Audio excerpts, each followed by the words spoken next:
Bonjour à toutes et à tous. Aujourd'hui, on se retrouve donc dans cette maison.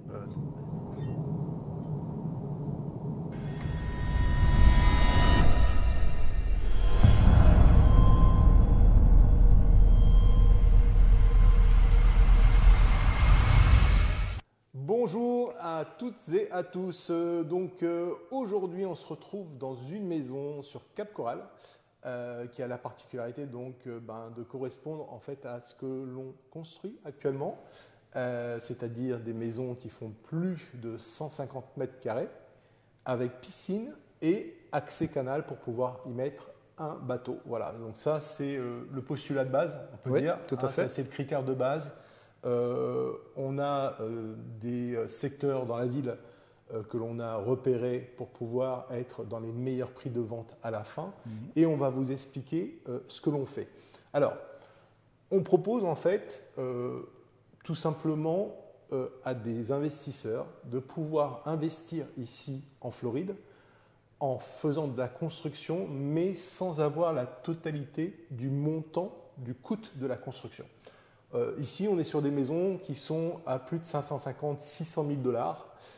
Qu'on va pouvoir vous permettre d'acquérir à partir de un peu plus de 160 000 $ et de pouvoir faire de l'effet de levier, puisqu'on va pouvoir, grâce au fait qu'on est promoteur ici, vous donner accès à des crédits que vous ne pourriez pas avoir sans cela en tant que non-résident. On ne peut pas avoir un crédit pour de la construction. Alors, Cody, en gros, donc là on est dans une maison qui est un petit peu plus grande, comme on va pouvoir le voir pendant qu'on parle sur la vidéo. Celle-ci, elle fait 2200 square feet, 4 chambres, 2 salles de bain, c'est bien ça? C'est ça, oui. 200 mètres carrés. Ouais, à peu près 200 mètres carrés, triple garage. Triple garage. Piscine, comme on peut le voir. Et sur un canal d'eau douce. Et sur un canal d'eau douce, sachant qu'on peut aussi faire des constructions sur un canal qui donne accès à l'embouchure du golfe du Mexique, mais que bien évidemment, c'est un petit peu plus élevé. C'est plus voilà. élevé. Donc là, 160 000 $, c'est pour les premiers modèles, donc, qui correspondent toujours à ces critères-là, piscine, canal pour pouvoir mettre un bateau, mais donc à partir de 150 mètres carrés, sachant qu'on a des modèles qui vont jusqu'à plus de 3000 square feet, donc ça veut dire 270 mètres carrés à peu près. C'est ça. Et que bien évidemment, à ce moment-là, le montant de l'apport qu'il faut avoir est un petit peu plus élevé au fur et à mesure, bien évidemment, qu'on va sur des maisons qui sont plus grandes ou sur des terrains qui sont, par exemple, donc, comme je disais, avec accès au canal, au golfe du Mexique. Alors, en gros, qu'est-ce qu'on propose aux gens? Quel est l'avantage, en fait, clairement, quel est l'avantage qu'on va leur donner en étant ici promoteur?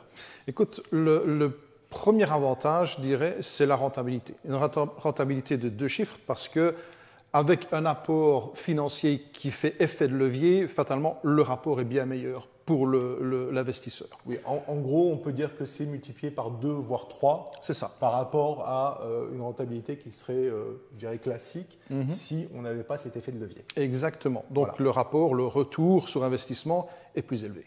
Voilà. Alors, l'autre avantage aussi, pour être clair, c'est que ce qu'on propose, c'est tout simplement, dès le départ, contractuellement, d'indiquer un prix de vente final qui est en dessous du prix marché aujourd'hui, et c'est là-dessus justement qu'on va jouer. C'est comme ça qu'on va pouvoir avoir des rentabilités à 2 chiffres pour les investisseurs. Donc, c'est tout simplement qu'on va leur dire, bah voilà, nous on vous vend on vous vend la maison à un certain prix, on va dire par exemple 520 000 $ ou 530 000 $, sachant que cette maison vaut par exemple 600 000 ou 620 000 ou 650 000 ou plus selon la taille de la maison. Exactement. Voilà. Donc en gros, ce qu'on va, je dirais, pouvoir faire, c'est tout simplement, dès le départ, mettre un apport, ne plus rien avoir à faire pour l'investisseur après, puisque c'est nous qui allons nous charger de tout le reste, de tout ce qui est construction, tout ce qui est demande de crédit et autres, demande de permis de construire, etc., toutes les choses qu'il y a à faire quand on fait une construction.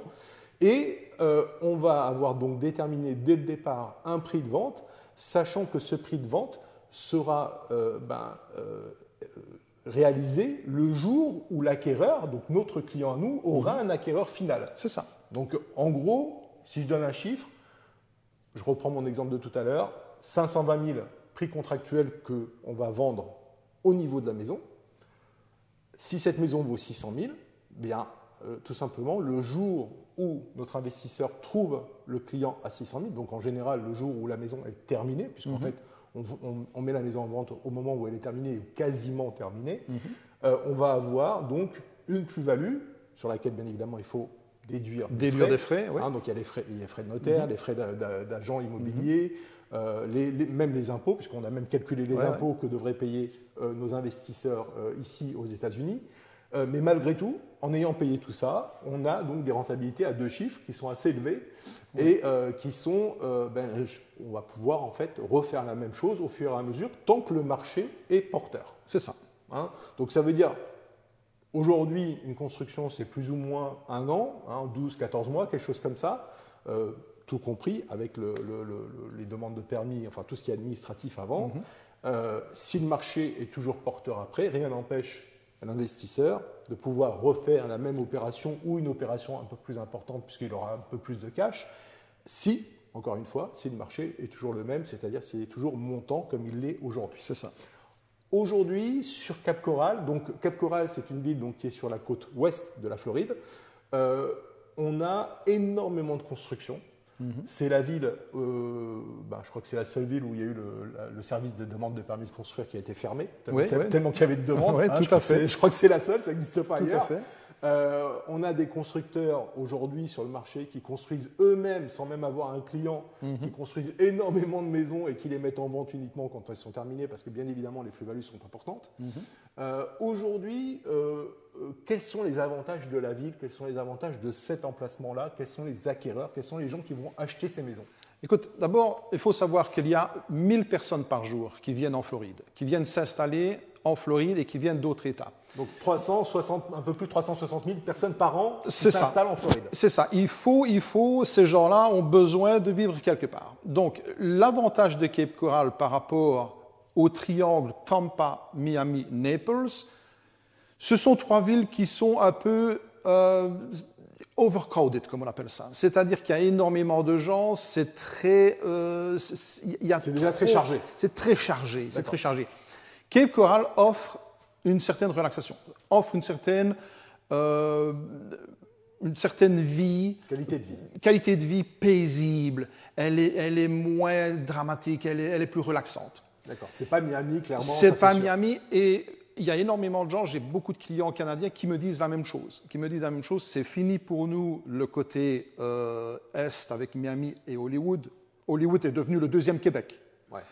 Donc ils viennent voir... Hollywood en Floride, pas Floride. Hollywood de Californie. Hollywood juste au nord de Miami. Tout le monde parle français là. Oui, beaucoup. Donc maintenant, ils viennent voir de ce côté-ci et ils constatent que Cape Coral est beaucoup plus tranquille. Donc c'est ça qu'ils recherchent et beaucoup de gens recherchent ce genre de choses où il y a une criminalité minime. La qualité de vie est bien plus importante. Alors à ce sujet, moi j'avais fait un petit test justement. Alors on a des outils qui nous permettent en fait sur plein de villes, enfin sur toutes les villes, mais on va dire particulièrement sur des grandes villes comme Cap Coral, qui est déjà assez importante, je dirais. Il y a des outils en fait qui permettent de donner la qualité de la ville à différents niveaux, donc au niveau commerçant, nombre de commerçants, les proximités, les écoles, la criminalité comme tu viens de l'indiquer. Et c'est vrai que la note de Cap Coral est particulièrement élevée. C'est une des rares villes qui est quasiment en vert sur tous les critères que je viens d'énoncer. Ouais.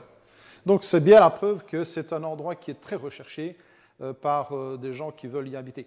Et donc cette demande étant forte, donc que ce soit l'aspect locatif également, fait que on a des gens qui construisent et qui offrent des produits à ces gens qui veulent s'installer. Donc je pense que le marché est toujours là, bien solide par rapport à d'autres endroits des États-Unis, et je ne pense pas qu'on ait un gros problème pour avoir ces retours en 2 chiffres. Alors maintenant, moi j'ai vu aussi qu'il y a beaucoup de gens qui habitent déjà à Cap Coral, mais qui sont dans des maisons plus anciennes, qui ont 20 ans, 30 ans, et qui des fois, tout simplement, ont envie d'avoir un produit qui est complètement différent en termes d'architecture extérieure, intérieur qui est beaucoup plus moderne, comme on peut le voir là, tout à fait. Et qui en fait mettent leur maison en vente pour pouvoir racheter ce type de maison dans laquelle nous sommes. Voilà. C'est ça.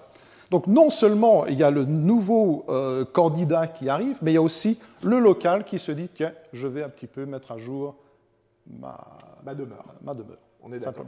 Bon, et j'ai vu aussi autre chose. Alors ça, c'est en m'enseignant, je dirais, c'est des choses qui sont un petit peu plus récentes. Avec le Covid, les gens se sont aperçus qu'en fait, ils pouvaient travailler à distance. Et on m'a dit, alors tu vas me dire si c'est vrai ou pas, on m'a dit qu'il y avait beaucoup de New-Yorkais qui descendent en Floride, alors pas forcément ici à Cap Coral, mais il y en a aussi à Cap Coral, bien évidemment, parce que tout simplement, ils s'aperçoivent qu'en allant 1 ou 2 fois par mois à leur bureau à New York, ils peuvent avoir une qualité de vie qui n'est pas du tout la même ici le reste du temps et travailler à distance. Tout à fait, tout à fait. Et de nouveau, les prix sont de toute façon moindres, donc ça augmente, certes, mais moindre que ce triangle Tampa, Miami et Naples, et donc ils arrivent à avoir un endroit où la qualité de vie est supérieure. Et effectivement, ils peuvent travailler. Il y a énormément de gens qui travaillent à la maison maintenant. Je montre moi-même beaucoup de maisons où il y a un espace réservé simplement pour le travail depuis la maison. Bon, alors c'est vrai que quand on a 4 chambres, on peut très bien prendre une des pièces pour faire un bureau sans aucun souci. Tout à fait. Alors, maintenant, même 3 chambres. Après, ça dépend de la composition de la famille, bien évidemment. Donc, on va vous laisser découvrir cette maison donc, en vidéo. Vous avez déjà vu, pendant qu'on parlait, quelques éléments. Sachez que, tout simplement, pour pouvoir bénéficier de ces offres, donc avoir des maisons que vous allez pouvoir acheter, entre guillemets, moins cher, puisqu'on va quand même donner l'autre solution. Le produit a été conçu pour faire de la plus-value à la vente, mais rien n'empêche les gens, s'ils le désirent, de garder la maison à la fin, donc de la payer ce qui a été prévu au départ, donc bien en dessous du prix du marché, tout à fait. Et de faire du locatif, du Airbnb, ou même de se garder la maison pour eux-mêmes, en ayant donc un prix d'achat qui est en dessous de la valeur marché actuelle. Donc, on va vous laisser terminer cette vidéo en regardant donc, cette maison, je dirais en bénéficiant des quelques images qu'on a pu tourner ici. Vous allez voir que c'est une maison qui est assez jolie, qui est complètement décorée. Elle vient d'être terminée il n'y a pas très longtemps, celle-ci, mais en tout cas, il y a énormément d'avantages à pouvoir acheter ici sur Cap Coral ce type de maison qui est donc vraiment, alors je ne vais pas dire ultra moderne, mais qui est quand même, en termes d'architecture et de décoration intérieure, qui est quand même assez moderne. Voilà, bonne fin de journée, merci à vous. Un petit pouce si vous avez apprécié la vidéo, ça nous aide à, tout simplement à progresser. Et surtout, n'hésitez pas à vous abonner à la chaîne YouTube et à notre page Facebook. Merci à vous. Merci, au revoir.